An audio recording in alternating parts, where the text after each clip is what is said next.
Hi, I'm Danielle Withers-Brown, the Lettings Director at Inspired Sales and Lettings, where we're with you every step of the way on your property journey. And today I want to talk to you about maintenance. Landlords, how do you deal with maintenance that is reported? How do you record the maintenance that is recorded from your tenants? What sort of contractors do you use and what sort of time frame do you normally work towards? So just a couple of things. When a tenant is reporting a maintenance issue, do you keep a record of it? Of the date and the time they've reported the issue, of when you got a contractor out, when it got resolved, and those sorts of things. If you don't, why not?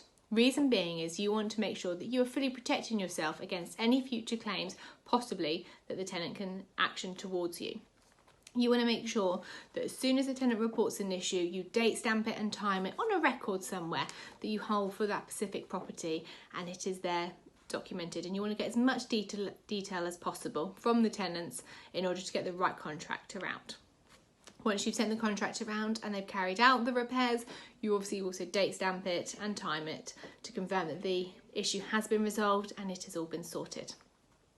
Your contractors, what sort of evidence do you take from them or supporting documents? Do you just, get Joe Bloggs down the road who does, all the fencing to do your fencing?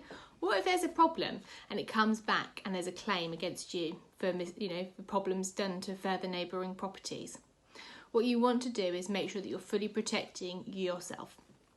With regards to contractors, whoever you instruct to carry out any work, make sure before you do so, you've got a copy of their public liability insurance.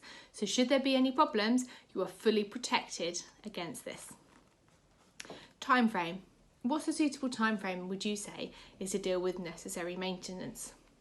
Realistically speaking, you want to try and action and get it all sorted within, I would say, a 7 to 10 day period, depending on if parts are needed, if further problems resolve.